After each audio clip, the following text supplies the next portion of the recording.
Hi again, I'm Janelle Schmidt, and this is a continuation of my first ever vlog celebrating the 6th anniversary of my blog. I am filming all of these all at once, but I am splitting them up into smaller bite-sized chunks. The first one was 30 minutes, so I don't know that I would actually call that a bite-sized chunk, but it took me that long to get through like 4 questions. So I'm going to try to speed it up a little bit and get right on diving right in.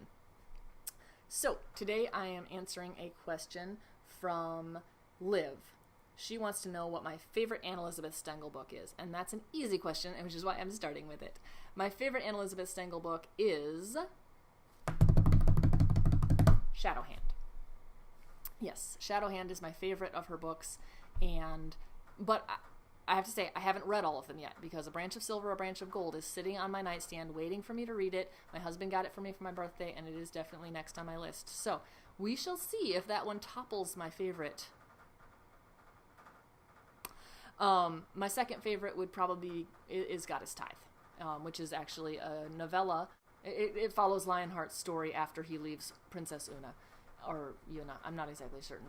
I've always pronounced it Una, personally. So that's what I'm going to go with. I love that one. I love the picture of grace and just the illustration of grace that is shown in that in that novella. It's beautiful, and if you haven't read it, I highly recommend it. It's a short read, and you will love it. And in fact, I mean, I very much recommend all of Anne Elisabeth Stengl's books because they're fantastic. They're some of my favorites, and I don't say that about newer authors that I've found real easily. I will love something, but to be my favorite, I mean, it's got to stand the test of time. So if I'm saying it's among my favorites, you know that it's got to be pretty good, right? So from Madeline, she wants to know, have you ever left the country? If so, where did you go? Yes, I have left the country. I went to Canada in high school with going back a little further, I went to Canada summer after my 8th grade year. And I went all by myself on the Canadian adventure with the Awana camps. And it was kind of like a mini survival adventure camp thing. And we did a lot of canoeing and stuff, and that was really fun. And then again in high school, I went to Canada with my family. But lest you think that I think Canada is like, the furthest thing from home. I also have been to England, in Oxford and York and London and down in the Lake District, and I've been there twice, and I love it. Been to Scotland. Both of the times I went to Europe was with school, so the first time was with my high school, and I was a junior in high school, and we went to London and Paris. And we spent a week and a half in London, and then we spent a week and a half in Paris. I took French for 4 years in high school, and so because one of our chaperones was our French teacher, all of those of us who were in French classes, not all of us were, but about half of us were, we were not allowed to speak English to anybody in France. So we ended up being the translators for our groups. She made sure that a French speaker was with every group, and we wandered around a lot.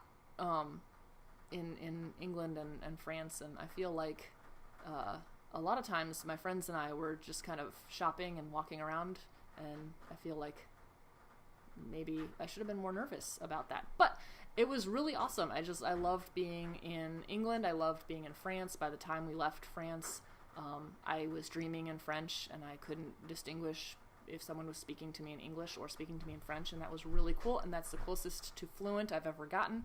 And I got home and promptly lost it. And then I took, I stopped taking French after high school, and I don't remember any of it. But I am trying to teach it to my kids, so we'll see how that works, and hopefully some of it comes back to me as I go. But yeah, so love the UK, love England, love Scotland, love France. It's gorgeous. I would go back in a heartbeat. But yeah, that's the farthest I've been. I dream of going to Ireland, and I would love to go down to New Zealand. I love the movie Man from Snowy River, so I would also love to go to Australia proper at some point. And I think some of my followers are in Australia, and so I could come visit you, right? All right. Next question. Let's say I was given a chance to build a fellowship out of 9 book characters. Which book characters would you choose? This question is from Tabia Shanaki, And that's a good question. If I were to build a fellowship out of book characters, I mean, Aragorn would have to be in the fellowship, and Boromir, because he's awesome. I will not argue about this because I'm right. No, yeah, Aragorn and Boromir definitely. I mean, really, you can't go wrong with the whole Fellowship of the Ring.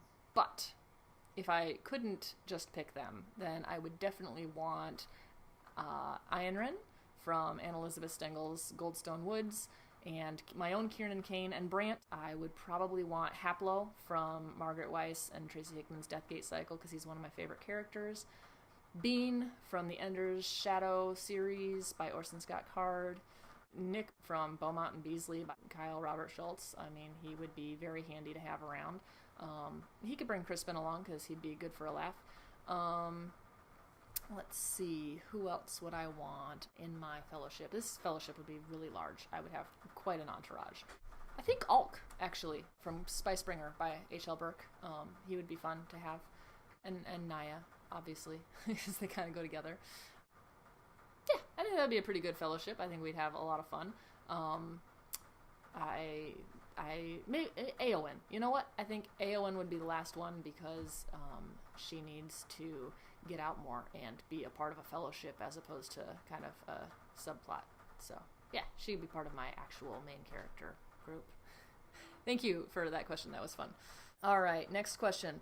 And this is like a lot of questions within a question, so I'm going to read it, and then I'm going to answer each part of it in turn.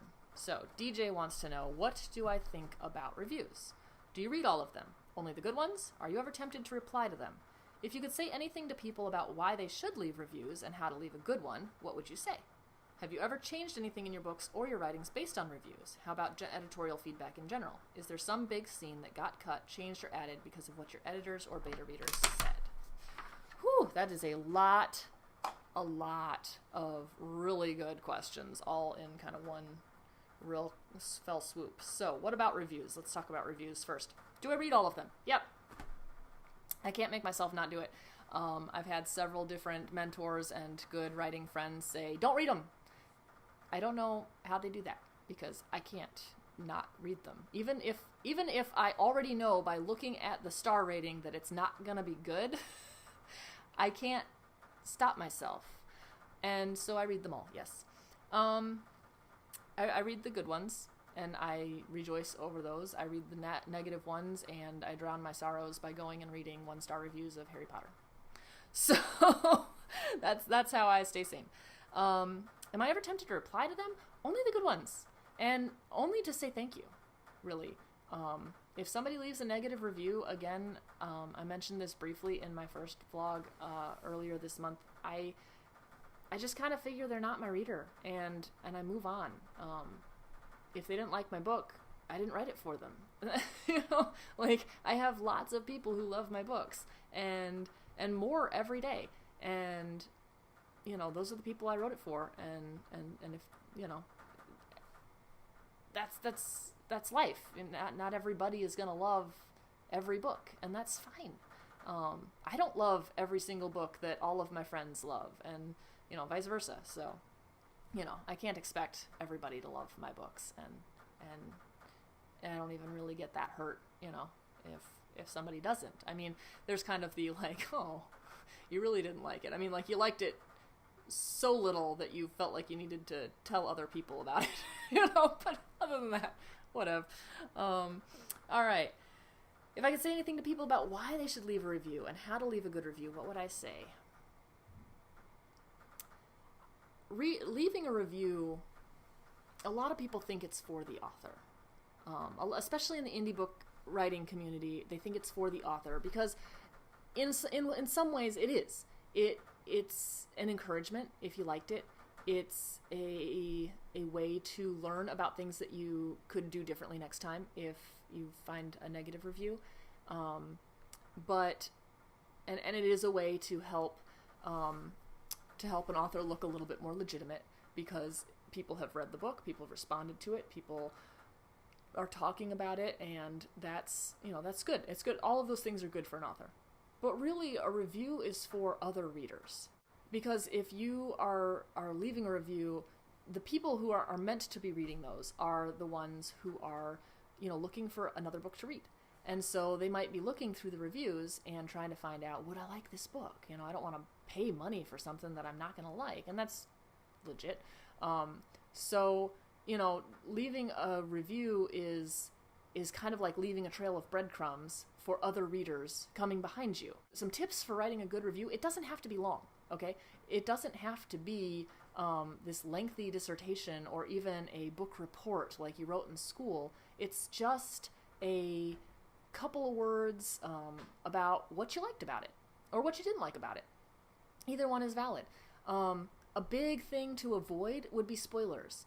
That's just a tip, Maybe talk about other books that you love that this reminded you of, because that's another way that, you can tell other readers what this story is like. Or even if it's a book you don't like and it reminds you of another book that you didn't like, well, if somebody's reading your review and goes, oh man, this other book that they didn't like, I loved that book, I'm probably going to like this book too, right? So even a negative review can help an author, because if you say this is what I didn't like about it, well, that might be something that another reader does like. I've done that. I've had that happen to me a lot, where I've read a review, and I don't often read reviews on books, but I'll read a negative review and it'll have stuff in it where I'm like, oh, but I like that, so I'm going to give this book a try. So that's something that, so this is just a couple of tips. But I mean, a review can be as simple as, I really liked this book, I really liked the characters, the end. It doesn't have to be it doesn't have to be long. So that's one. Okay, have I ever changed anything on my books or writings based on a review? No, I have not. Unless it was typos that they pointed out specifically. But no, I haven't done that. How about editorial feedback in general? Is there some big scene that got cut, changed, or added because of what your editors or beta readers said? Yes. I change things based on editors and beta readers all the time. My beta readers and my editors are invaluable as a resource to me for how the final product of the story ends up looking. And that's just, that should be true. I don't change everything. I don't take every single bit of advice that my editors and beta readers give me. And DJ should know that, because he is one of my beta readers, and I haven't always taken his advice, although I do take his advice quite a lot of the time, because he is a very good beta reader. On Minstrel's Call, specifically, because that's the one that's freshest in my mind, both DJ and my other beta readers and one of my editors all told me that I should start the book at a different spot than it started originally. And so originally the book started with Brant and Delana and their friends, and they were all kind of hanging out and, reminiscing about old times, and a messenger comes in bleeding and dies, and like he delivers his message and dies. And then the story kind of gets put on hold as they try to figure out what that meant. And so all of my beta readers and my editor all agreed that that was not a good place to start the story, and that they and then later on in the story they all liked a different part better, and they said, you should start the story here. And so I did. They were totally right. That is exactly right. The story should have started at this other place because it was far more interesting. So yeah, I change things. I cut scenes. I cut characters. I rearrange. The editing process is a huge one for me, because I am not one of those authors who writes a really clean, rough draft. I do feel like a lot of authors must write really clean, rough drafts, because all of the ones that I've heard talk have said that. I'm not one of them. I'm right here, telling you that not every author writes a really clean, rough draft, and some of us do actually have to edit a lot and rearrange scenes and rewrite things and add new scenes and even new characters, even, 2 or 3 edits in. Thanks for watching, and I'll come back and answer some more questions later. Have a lovely day.